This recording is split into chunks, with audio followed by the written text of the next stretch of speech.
Welcome back to another episode of the ACC Insider Podcast, and I'm thrilled to be joined by the head coach of the Georgia Tech Yellow Jackets, one of the hottest teams in the conference, winners of back-to-back games and 3 out of 4. Damon Stoudamire, what is going on, man? I appreciate you being here. Man, appreciate you for having me. Nothing going on here. Just getting ready for Saturday. So, back-to-back wins, Clemson and Louisville, two of the better teams in the league. What kind of flipped over the course of the last week? How have you gotten this thing going to where you can knock off teams like that now? Honestly, Rob, I've I've seen our team coming. I mean, I know we haven't gotten a lot of payback. We've had injuries, and that's kind of threw things off. But the guys that we have, I felt like we got enough to win. And you Mhm. can see the guys just maturing. And I would say this: after that loss to Notre Dame at their place, I seen a group of guys that were hurt about that loss, and they, even going into that game, they were talking to each other. They were talking about the game plan. They were, saying, different things to each other. So the maturity and the mental part of the game, I think, it's kind of hit them. They're not perfect, but I think that that's what you've seen. Um, the last couple games against Louisville. Proud of the guys. They played hard, obviously. But it's a home game. You have a crowd, that can get you going when you need a little energy. But then to go on the road and to play the way we did at Clemson, it looked like we grew up a little bit, and even watching film of the game, we got stops when we needed them, but more importantly, we got scores when we needed them. And Mhm. we just played a solid game. We didn't beat ourselves. I think earlier in the year we were beating ourselves a lot. A lot of turnovers and live ball turnovers, as you know, that's like the worst. And shot selection, I thought haunted us a lot. So we've cut down on the turnovers. Our shot selection's gotten a lot better, and our defense has gotten a whole lot better. So proud of the guys, because they're starting to figure it out, and they're starting to have a lot more buy-in. I think the thing that's the most impressive to me is, you've been around a lot of basketball teams, Damon, Right. and when you're 9-12 and you're 3-7 in the ACC, and you can kind of see the end of the season coming up, it's easy to let that thing kind of implode and let that thing kind of fall away. Against Louisville, you guys were down by I think it was 11 early in the second half, Yeah. and again, when your season's not, it's very easy to just kind of like pack up, go home, and say, all right, this wasn't our year, this wasn't our game, and they fought back and won that game. Then you come back, you win triple overtime on the road in Clemson. Like it just Mm. keeping them together and playing hard is not the easiest thing to do when you're not having a great year. No question. You said it best. On the collegiate level, I think it's a little harder as well. Because there's just a lot of other things going on. Hmm. And again, credit to these guys. They've stuck with it, and they've had buy-in, and I think that they care. More importantly, I coach them hard, so it's not like I've taken my foot off the pedal. And I've been telling them, and I've been saying this to anybody listening. If you listen to some of my, comments in some of my interviews, maybe I'm the naive coach, but I felt like we were right there. Here's the crazy thing about it, and you can't get them back. It's however you want to look at it, you can't get them back. We lost to North Carolina by 3 at their place, one possession game. Hmm. We lost to Notre Dame by 3, one possession game at their place, and then we lost to Syracuse by I think 6, a two possession game. So hypothetically speaking, we're 6 possessions away from going in another direction, and that's what I've tried to tell the guys. And so in some of those games that you might lose, that you feel like you should have won, we got them back the hard way. Yeah. So now as we're coming down the stretch of the season, these are games that we've struggled with, the teams that quote unquote people feel like we should be playing with, and beat and beat sometimes. So this is where it gets hard, and that's what I've been talking to the guys about. Now it's consistency. It's a different, as you know, and I say this all the time. It's easy to play with no expectation. Hmm. It's really easy to play with no expectation. It's hard to play with expectation when people expect you to win, when people expect you to compete. But that's the barometer that they set for themselves in the last 4 days, because to get the wins that we had in the span of 4 days, you open people's eyes, and now people have an expectation for you.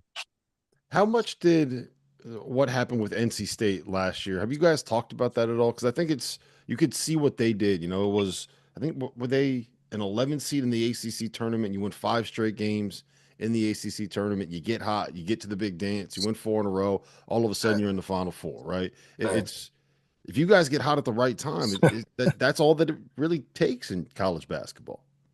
It does. We haven't talked about it, but I know everybody, within our program watched it. Such a great run by state last season, and it is as you know, you get hot at the right time. You start playing your best basketball at the right time, and I think we are doing that. Again, um, we've been decimated by injury, but I think that it's helped a couple of our guys because they found rhythms. At times, you got to live with some of the things that they do, but at the same time, they haven't abused the privilege of Mhm. the minutes that they get, and so they're playing the right way, doing the right things on the floor. And we just got to keep taking it one practice, one game at a time, and not get ahead of ourselves. And we feel like the rest of the way, if we doing the things we're capable of doing, we have a chance to win every game. Yeah, you say they're earning the minutes that they get. Nathan George is playing a lot of those minutes. He went for 55 minutes, I believe it was, against Clemson. Over the last four games, he's averaging 42 minutes. One, like, are his legs going yet? Is he able to kind of keep this thing going? And what have you seen from him over that run? I think he's played some of his best basketball, specifically the last two games. Yeah, Nate's been really good. I've seen the maturity. I've seen a guy he's gotten better over the last 3, 4 games on the offensive end of scoring the ball. We've needed him in that manner, and he's done that. He obviously is the head of the stake. He's been getting guys involved. He's done a lot of things, and guys are playing well out there, and he keeps the ball moving. So he's been doing a great job. But where he's grown the most for me is on the defensive end of the floor. I think that he's done a really good job on the defensive end of the floor. Chucky Hepburn is not easy to deal with. I think he's probably today, you know, was playing the best of any point guard, not only in our conference, but you can argue in the country. And he was doing a really good job. And I thought Nate did a good job of, containing him after, his early thrust of making threes. And then I also feel like, he took it personal when we played Clemson, and Mhm. he did a really good job on Zachary. And Zachary, I thought was played big for them when we lost to him the first time here in at Tech. So no, he's really been good. But the defensive end of the floor, I've been really impressed at his growth on that end. Yeah, with him and Bay, you can kind of see the future of what you are trying to build here at Georgia Tech. Like you got a ball screen point guard, and you got a guy that you could throw it up at the rim, and he's going to go find a way to go get it. How do you?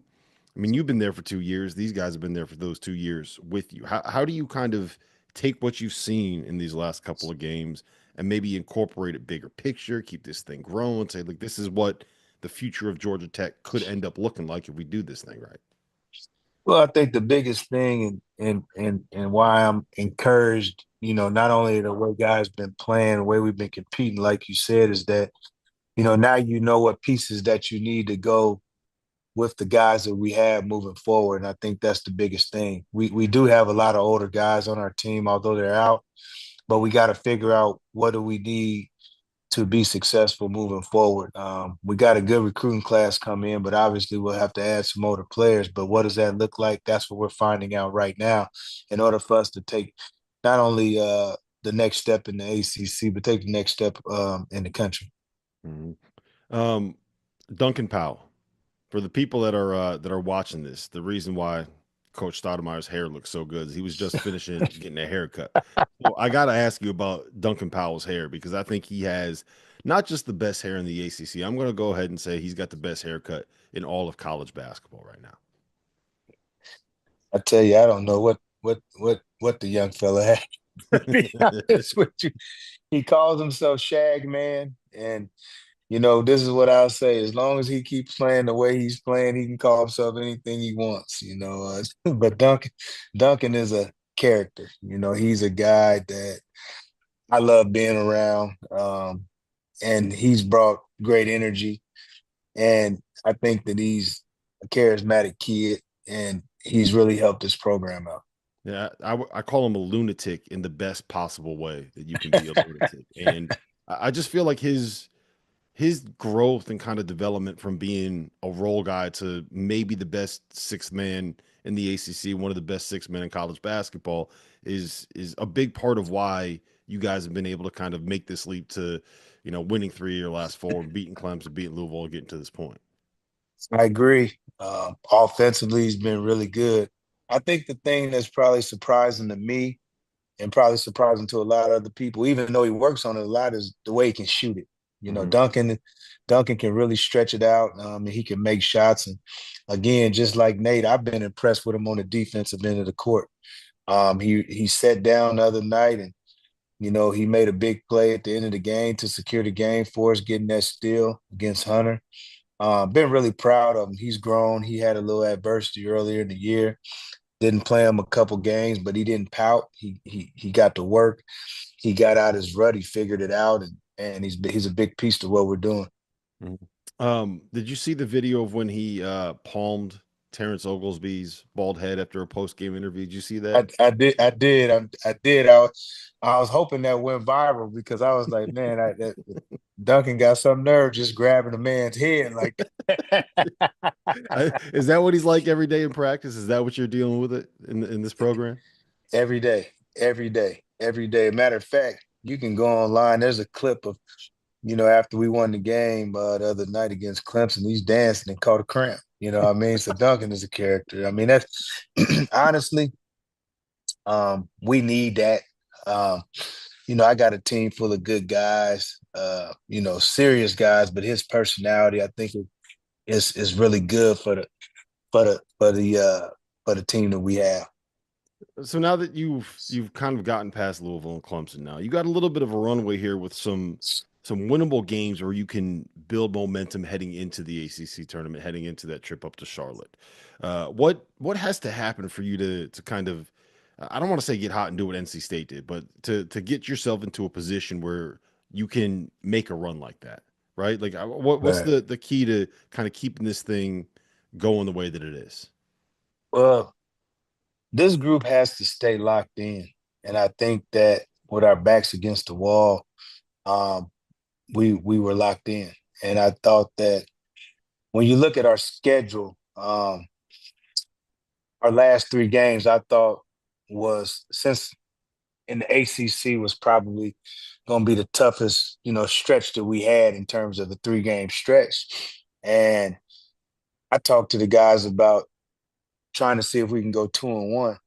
And record wise, who would have thought that the 2 games we won were against the second and third team, on paper in our conference. Mhm. So for me, I always say it, and it's not in a negative way, but me as coach, I'm gonna keep my foot on their throat. Like we got to keep pushing. We have to keep fighting. We have to keep doing the same things. We got to stay paying attention to detail on both ends of the floor. We got to keep passing the ball to one another. We got to keep doing the little things on defense, and I think that we've done that. To me, that's where we've gotten better. We've gotten better mentally. And I tell our guys this all the time because we've been practicing shorter numbers now for almost a month and a half.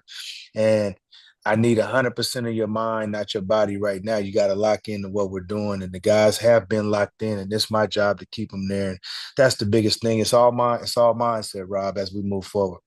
How hard is that when you don't have 10 healthy bodies available for practice, right?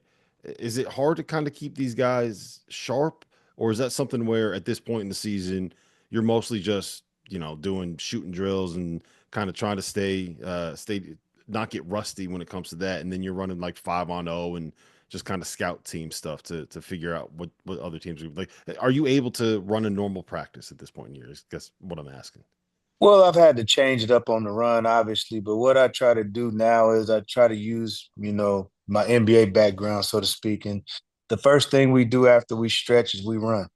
And Hmm. so it's just up back. So we do ladders and we'll go to 10 and then we'll go backwards.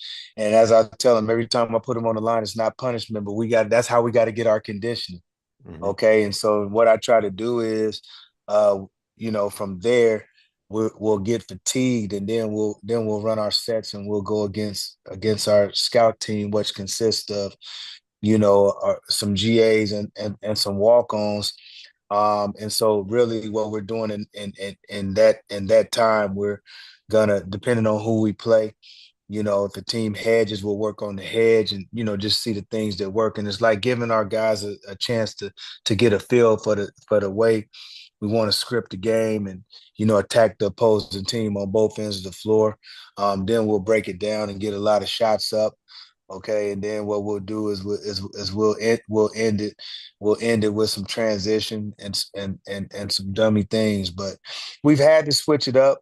Don't want anyone to get injured in practice, because the most important thing is the The game. last thing you need right now Right, is a sprained right, ankle in practice. right. But the biggest thing is, to me, is actually that running at the beginning of the practice. Those ladders, to me, it's crazy, because I'm seeing payback for the things that we've been doing, even though we haven't had a chance to actually bump 5-on-5 in practice, and I don't know how long. Big picture ACC question for you. We've seen Tony Bennett retire. We've seen Coach L retire. Ham announced that he's going to be retiring at the end of the season. This is coming a couple years after Coach K, Roy, Boeheim, Mike Bray. There's been a lot of turnover and change in the ACC over the course of maybe the last 3 to 4 years. How has that changed for you and kind of the way that is there a difference in the way that you prepare for a season? Is there a difference in the way that maybe you view this league now with some of those guys that have moved on from the game? No, I view the league in a positive way. I think I didn't get a chance to coach, but against the first group of guys that you talked about. So, for me, based on the guys that have retired this year, it'll be three more new coaches.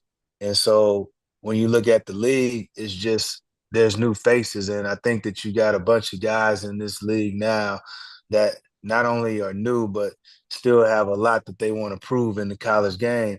So I think it's going to make our league competitive. I think we do have really good coaches in the league. It's just the restructuring of it, and I think that's the guys that you've named. Those coaches are all Hall of Fame coaches. They're all legends, and in a lot of respects, they've been the face of the league. Players can change, but they have been the face of the league, and so I think that's where maybe the uncertainty comes into play. A lot of good coaches in this league still, a lot of good young coaches, and a lot of guys that have something to prove. And so I think that, for me, that bodes well for the league.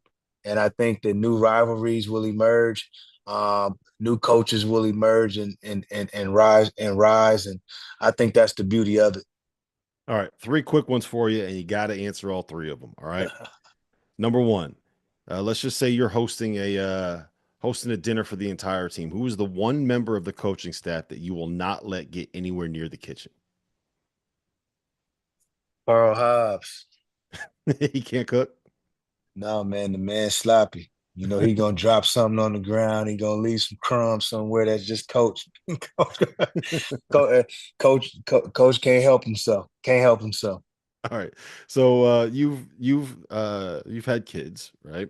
Yep. Which player on your roster would be the best babysitter? These dudes. You could say none of them. Whew, you know what? I'm gonna say. The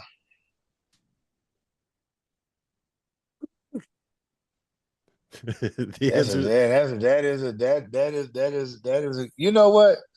I'm gonna say Soiree, Ibrahim Soiree, and this is why. Because I know he's gonna pay attention to detail, and he gonna make my kids laugh. That's the one thing Soiree gonna do. Soiree gonna he likes cartoons. He likes all that stuff. So like at heart he's a big kid. So he'll be perfect to do the babysitting. All right. Last one. You got a 12-foot putt for $1 million getting put into Georgia Tech's NIL fund. Luke Which member? O'Brien. Luke O'Brien. Not Yeah, even close. Luke O'Brien. he's the best golfer. All right, fair Not enough. even close. Not That even was the close. easiest answer you That had was so me. far today. That was that. Hey, that's an easy one. Luke O'Brien, Luke knocking that in, and we getting all the NIL money. Listen, Damon, appreciate the time, man. Thank you for jumping on and best